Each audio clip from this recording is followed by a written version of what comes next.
Selamat pagi semuanya. Pada pagi hari ini, sebelum kita memulai pembelajaran kita, marilah kita berdoa kepada Tuhan. Izinkanlah Ibu untuk memimpin doa. Berdoa dimulai. Berdoa selesai. Nah, pada pagi hari ini kita membahas materi pembelajaran kita tentang perencanaan pembelajaran mikro. Nah, terlebih dahulu kita tahu dulu tentang apa itu perencanaan. Perencanaan dapat diartikan sebagai proses penyusunan berbagai keputusan yang akan dilaksanakan pada masa yang akan datang untuk mencapai tujuan yang ditentukan. Nah, perencanaan ini ada berbagai macam perencanaan, entah itu perencanaan pembelajaran, perencanaan program tahunan, dan juga perencanaan lain-lain. Ada 3 hal penting dari pengertian perencanaan tersebut, yaitu dapat diketahui yang pertama itu proses penyusunan keputusan. Nah, proses penyusunan keputusan ini keputusan yang diambil dari kepala sekolah, kemudian juga guru. Kemudian yang kedua itu pelaksanaan kegiatan di masa yang akan datang. Nah, guru dia harus membahas tentang proses kegiatan apa yang dia lakukan di masa yang akan datang, atau kegiatan apa. Nah, itu juga harus membutuhkan sebuah rencana sehingga proses tersebut itu berjalan dengan baik, berjalan dengan lancar sesuai dengan rencana tersebut sehingga mencapai tujuan yang diinginkan tadi. Kemudian yang ketiga itu mencapai tujuan. Nah, dari kedua proses tersebut, dari proses penyusunan keputusan, kemudian pelaksanaan kegiatan itu, yang terakhir itu dia mencapai tujuan dari kedua hal penting tadi, karena dia yang terakhir itu mencapai tujuan yang diinginkan. Nah, dalam pembelajaran sasaran akhir atau tujuan yang harus dicapai dari suatu kegiatan pembelajaran adalah perubahan perilaku. Di sini perubahan perilaku yang dimaksudkan perubahan perilaku dari seorang siswa. Nah, guru yang diharapkan oleh seorang guru dalam mengajar adalah perubahan perilaku daripada siswa. Dari yang tidak tahu dia menjadi tahu, kemudian perilakunya yang tidak baik, kemudian dia jadi perilakunya baik. Kemudian ada pengertian perencanaan pembelajaran. Yang pertama itu perencanaan pengajaran mencakup kegiatan merumuskan tujuan yang akan dicapai oleh suatu kegiatan pengajaran. Kemudian yang kedua itu untuk mempermudah proses pembelajaran, maka diperlukan perencanaan. Nah, seperti yang sudah Ibu jelaskan tadi, bahwa untuk mempermudah suatu proses pembelajaran, maka diharapkan suatu perencanaan. Suatu perencanaan ini entah perencanaan program tahunan atau program semester dan lain-lain.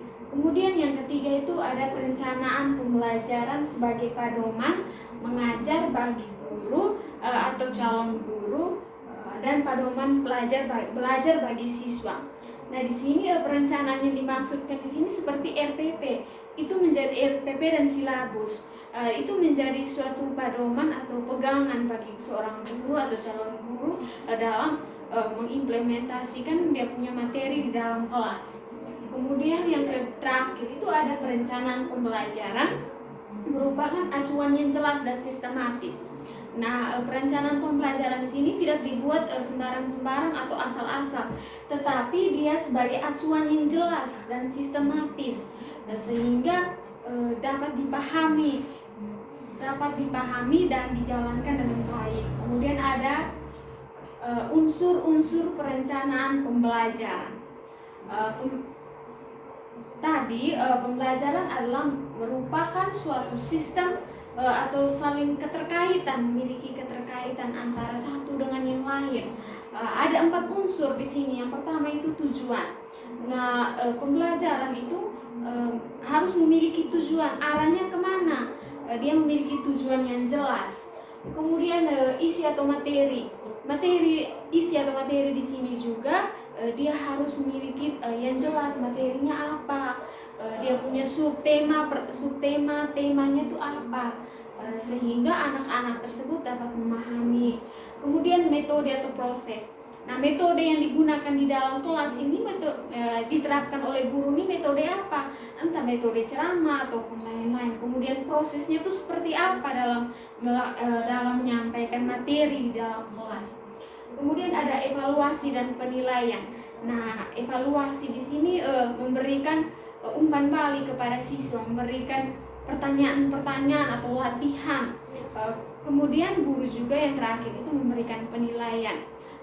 Setelah dia menyampaikan materi, dia memberikan evaluasi tersebut, sehingga guru tersebut dapat mengetahui tingkat pemahaman siswa itu seperti apa, sehingga dia dapat menyimpulkan penilaian yang dia berikan nilai seperti apa sesuai dengan tingkat pemahaman siswa. Nah, di sini kemudian ada prinsip-prinsip pelaksanaan perencanaan pembelajaran. Nah, prinsip pembelajaran itu adalah merupakan ketentuan pokok yang menjadi dasar atau kaidah yang harus dijadikan dasar pemikiran ketika mengembangkan perencanaan pembelajaran. Di sini ada ciri-ciri atau karakteristik. Yang pertama yang perlu kita ketahui semua, yang pertama itu memperhatikan karakteristik siswa. Nah, guru dia harus memperhatikan hal tersebut karena setiap siswa itu memiliki karakteristik yang berbeda-beda, sehingga dia lebih dekat dengan siswa. Kemudian yang kedua tuh berorientasi pada kurikulum yang berlaku. Nah, kurikulum yang berlaku di sini ada kurikulum KTSP, kemudian K13. Dia harus berorientasi di sekolah tersebut menggunakan kurikulum apa. Kemudian ada yang ketiga, urutan kegiatan pembelajaran yang dikembangkan secara sistematis. Kemudian ada lengkapi perencanaan pembelajaran dengan lembar kerja. Nah, di RPP tentunya ada lembar kerja siswa, apa yang harus siswa lakukan. Kemudian ada perencanaan pembelajaran harus bersifat fleksibel. Kemudian yang terakhir itu berdasarkan pendekatan sistem. Nah, dalam pengembangan RPP yang dibuat memperhatikan beberapa prinsip sebagai berikut. Nah, kita harus dalam RPP itu kita harus memperhatikan prinsip-prinsip. Yang pertama itu ada spesifik, yaitu memenuhi unsur kekhususan menyangkut dengan perumusan setiap unsur pembelajaran. Kemudian ada operasional, yaitu setiap unsur pembelajaran itu harus dirumuskan dengan bahasa yang operasional dan terukur. Maksudnya di sini bahasanya itu harus baku, kemudian sistematis, yaitu setiap perencanaan itu pembelajaran harus disusun dengan logis. Kemudian ada jangka pendek. Perencanaan pembelajaran adalah pedoman operasional bagi guru dalam melaksanakan setiap proses pembelajaran.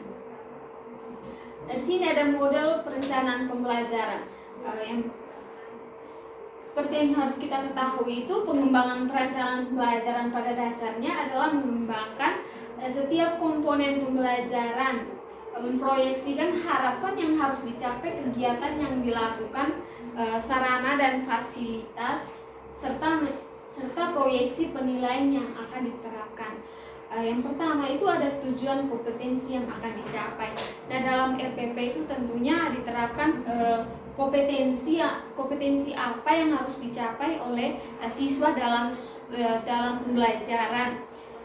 Kemudian ada pengembangan isi materi pembelajaran. Ada materi, ada tema dan subtema. Kemudian ada yang ketiga itu pengembangan metode dan media serta sumber pembelajaran lainnya.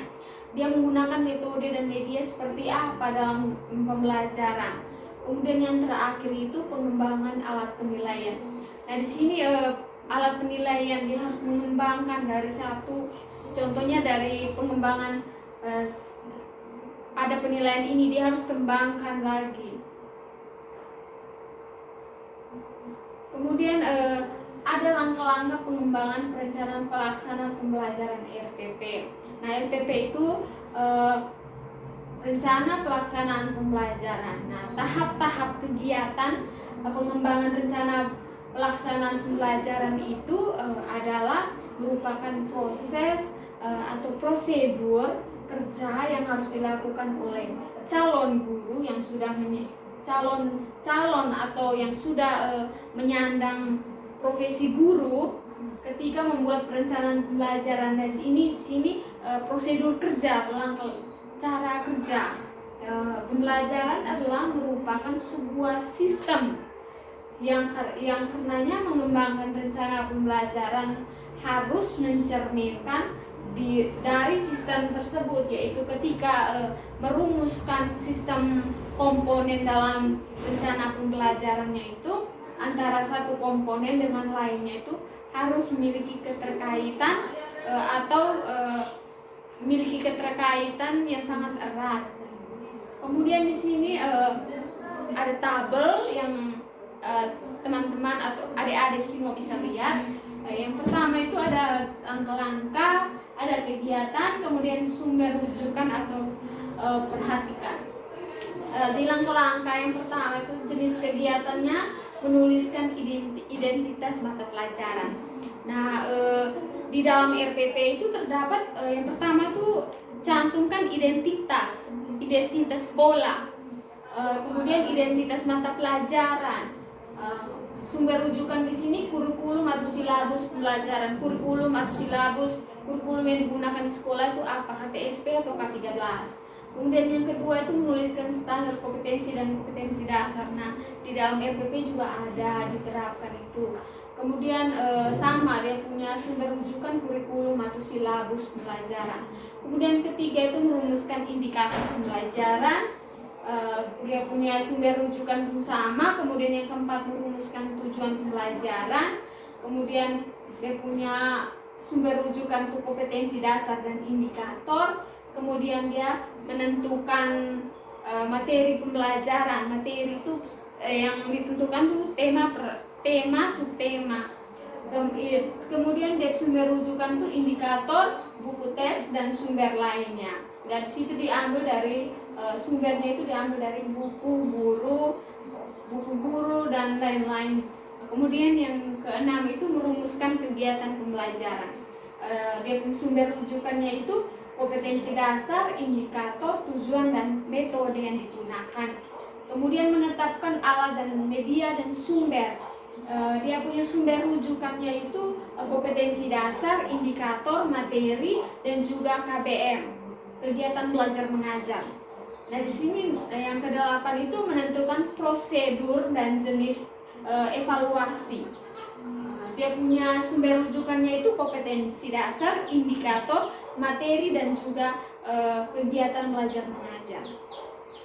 Nah, contoh format RPP mata pelajaran SD atau MI identitas mata pelajaran kelas atau semester. Kemudian di sini tadi sudah dibahas dalam tabel ada standar kompetensi. Kemudian yang pertama itu ada dia punya mata pelajarannya apa, kemudian kelas berapa, semester berapa, alokasi waktunya itu berapa. Kemudian ada standar kompetensi dan kompetensi dasar. Kemudian ada indikator pembelajaran, kemudian ada tujuan pembelajaran, kemudian ada materi pembelajaran yang akan dibahas itu seperti apa, kemudian kegiatan pembelajarannya itu bagaimana, dan metode atau alat, media dan sumber. Metode apa yang digunakan, alat apa yang digunakan dalam menyampaikan materi tersebut, kemudian media juga bagaimana, dan sumber yang diambil itu dari mana, entah dari buku siswa dan juga dari lain-lain. Kemudian yang terakhir itu penilaian.